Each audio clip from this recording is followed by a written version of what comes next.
Primeira Carta de João, capítulo 5.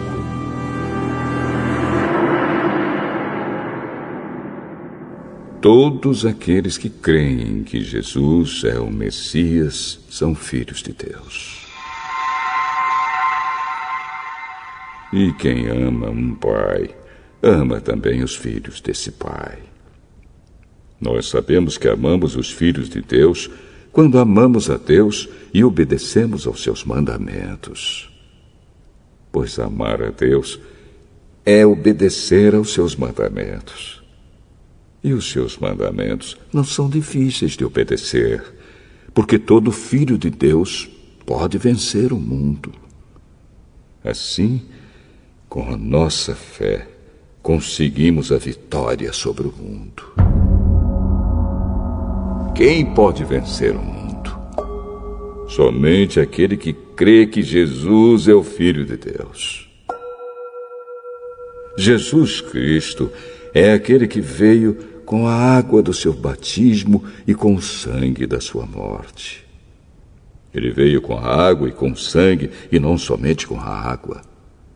E o próprio Espírito Santo é testemunha de que isso é verdade, porque o Espírito é a verdade. Há 3 testemunhas: o Espírito, a água e o sangue. E esses 3 estão de pleno acordo. Nós aceitamos o testemunho dos seres humanos, mas o testemunho de Deus tem mais valor. E esse é o testemunho que Deus deu a respeito do seu Filho. Aquele que crê no Filho de Deus tem esse testemunho no seu próprio coração. Mas quem não crê em Deus faz de Deus um mentiroso, porque não crê no testemunho que Deus deu a respeito do seu Filho. E este é o testemunho.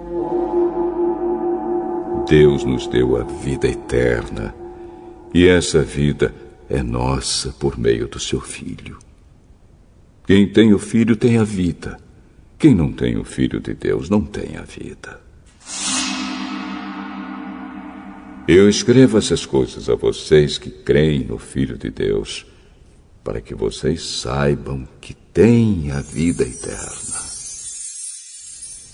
Quando estamos na presença de Deus, temos coragem por causa do seguinte: se pedimos alguma coisa de acordo com a sua vontade, temos a certeza de que Ele nos ouve. Assim sabemos que Ele nos ouve quando lhe pedimos alguma coisa. E como sabemos que isso é verdade, sabemos também que Ele nos dá o que lhe pedimos. Se alguém vê o seu irmão cometer algum pecado que não traz a morte, deve orar a Deus, e Ele dará vida a essa pessoa. Isso, no caso de pecados que não trazem a morte.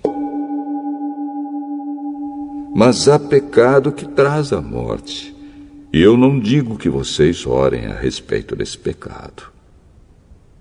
Toda maldade é pecado, porém há pecados que não trazem a morte. Sabemos que os filhos de Deus não continuam pecando, porque o Filho de Deus os guarda, e o maligno não pode tocar neles. Sabemos que somos de Deus e que o mundo todo está debaixo do poder do maligno. Sabemos também que o Filho de Deus já veio e nos deu entendimento para conhecermos o Deus verdadeiro. A nossa vida está unida com o Deus verdadeiro, unida com o seu Filho, Jesus Cristo. Este é o Deus verdadeiro, e esta é a vida eterna. Meus filhinhos, cuidado com os falsos deuses.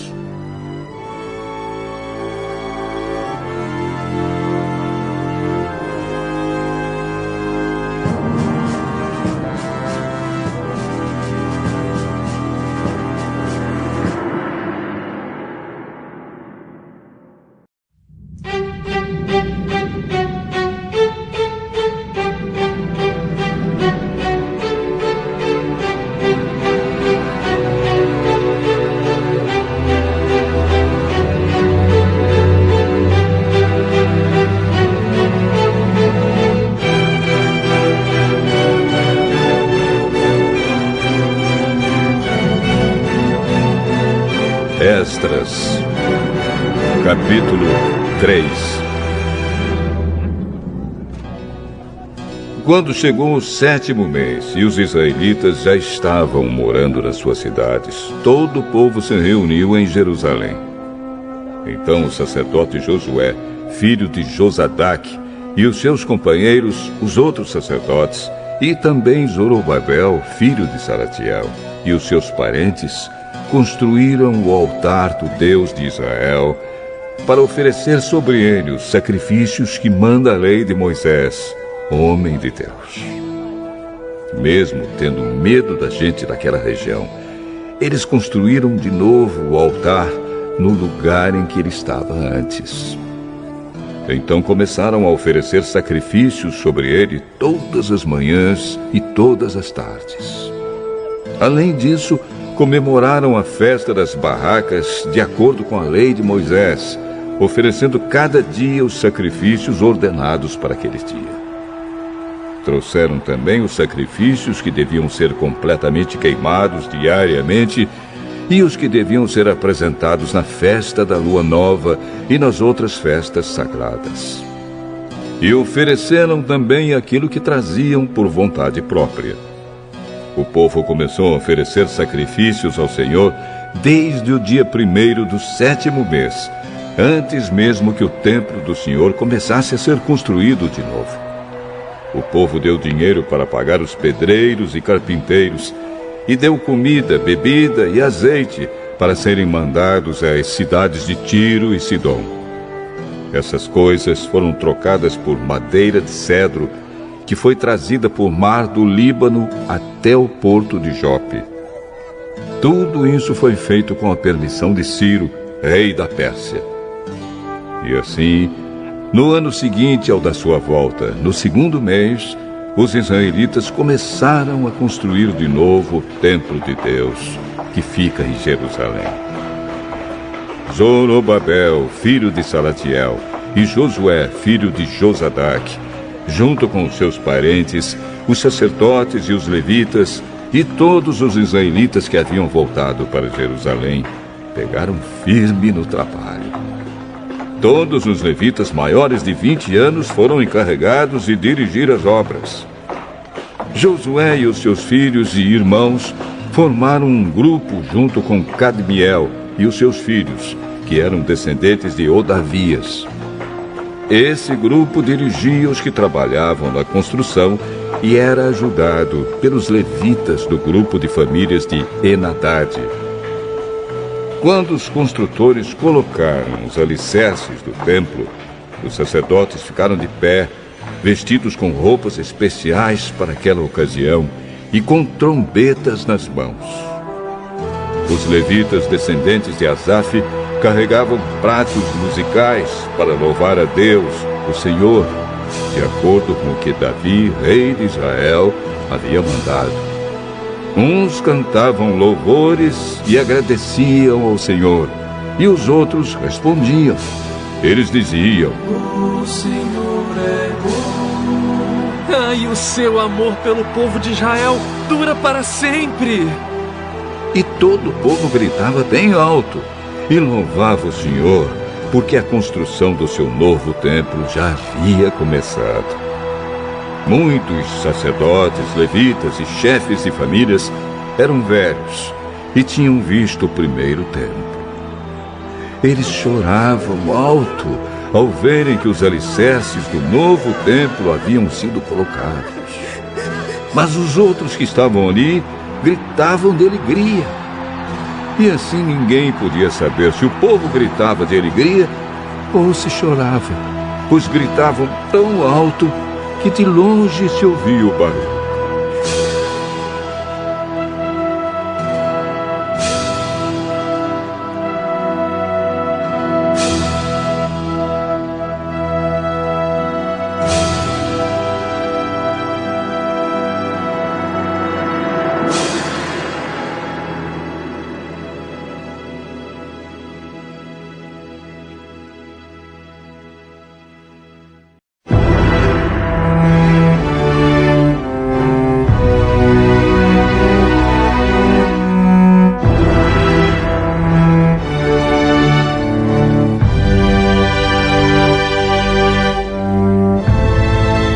Esdras.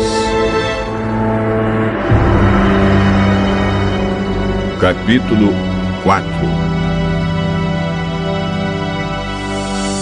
Os inimigos das tribos de Judá e Benjamim souberam que os que haviam voltado da Babilônia estavam construindo de novo o templo do Senhor, o Deus de Israel. Então foram falar com Zorobabel e com os chefes das famílias. Disseram o seguinte: queremos construir o templo junto com vocês. Nós adoramos o mesmo Deus que vocês e temos oferecido sacrifícios a ele desde o tempo de Esaradom, rei da Síria, que nos mandou morar aqui. Porém, Zorobabel, Josué e os outros chefes das famílias israelitas responderam: não precisamos que vocês nos ajudem a construir um templo para o Senhor, nosso Deus. Nós vamos fazer isso sozinhos, como Ciro, rei da Pérsia, mandou.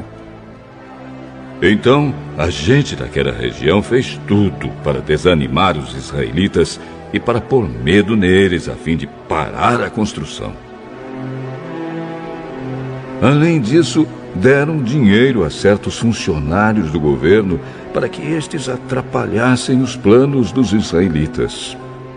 E os inimigos fizeram isso durante todo o tempo em que Ciro foi rei da Pérsia, até o reinado de Dario, rei da Pérsia.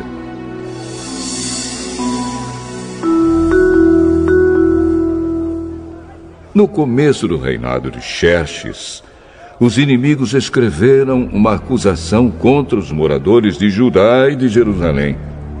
Bislã, Mitredate, Tabeel e os seus companheiros escreveram uma carta a Artaxerxes, rei da Pérsia. A carta foi escrita em aramaico e traduzida para a língua persa. Reum, que era o governador, e Sinzai, o escrivão, também escreveram uma carta ao rei Artaxerxes contra os moradores de Jerusalém. A carta dizia: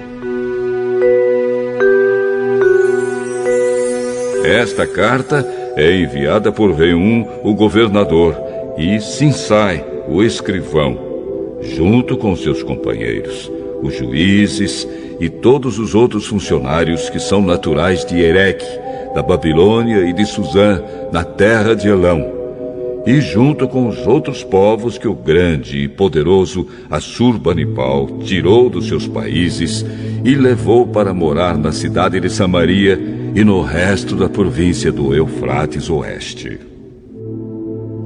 A carta continuava assim: ao rei Artaxerxes, os seus servidores da província do Eufrates Oeste escrevem o que segue: ó rei, levamos ao seu conhecimento que os judeus que o Senhor mandou para cá chegaram a Jerusalém e estão construindo de novo essa cidade rebelde e má. Já começaram a levantar as muralhas e logo vão acabar esse trabalho. É bom que o rei também saiba que, se essa cidade for reconstruída e se as suas muralhas forem levantadas de novo, essa gente não vai querer pagar nenhum imposto nem taxas. E por causa disso o rei terá muito prejuízo. Como nós somos seus servidores, não queremos que o senhor fique prejudicado. Por isso, sugerimos que o senhor mande fazer uma investigação nos arquivos dos seus antepassados. Se fizer isso, descobrirá que Jerusalém é uma cidade rebelde e que desde os tempos antigos ela tem dado trabalho aos reis e aos governadores das províncias. Em outros tempos, tem havido revoltas nela e por isso ela foi destruída. Portanto, ó rei, nós estamos certos de que, se essa cidade for construída de novo e se as suas muralhas forem consertadas, o senhor não poderá mais controlar a província do Eufrates Oeste. Então o rei Artaxerxes mandou a seguinte resposta: a Reum, o governador, a Sinsai, o escrivão, e aos seus companheiros que vivem em Samaria e no resto da província do Eufrates Oeste, saudações. A carta que vocês mandaram foi traduzida para a língua persa e lida para mim. Então mandei que fizessem uma investigação e descobriu-se que, desde os tempos antigos, Jerusalém tem se revoltado contra a autoridade do rei e que ela sempre esteve cheia de rebeldes e de criadores de casos. Reis poderosos reinaram ali e governaram toda a província do Eufrates Oeste, e o povo lhes pagava impostos e taxas. Portanto, deem ordens para que parem as obras. Essa cidade não será construída de novo enquanto eu não mandar. Cumpram essa ordem com todo cuidado para evitar que eu tenha mais prejuízos.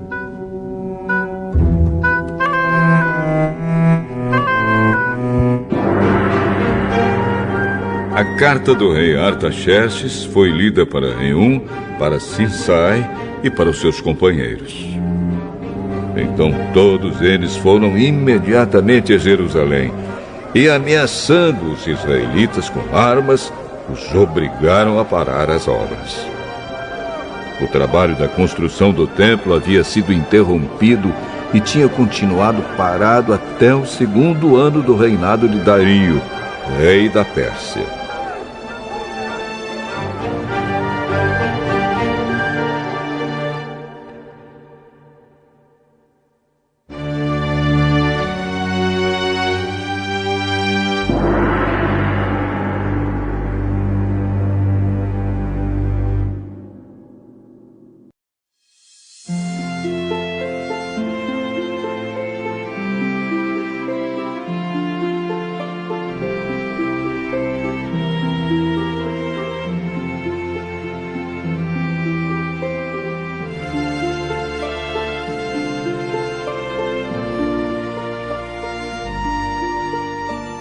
Salmo 92.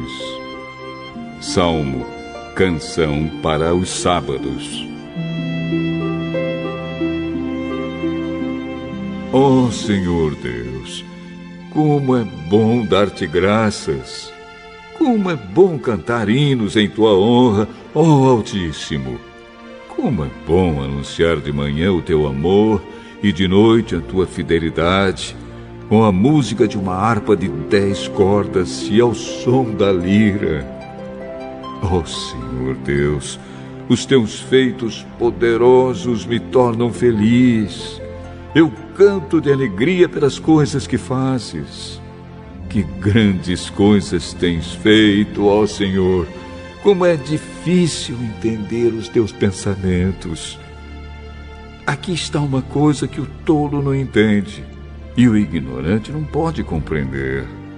Os que praticam más ações crescem como a erva, e os perversos podem prosperar, porém eles serão completamente destruídos.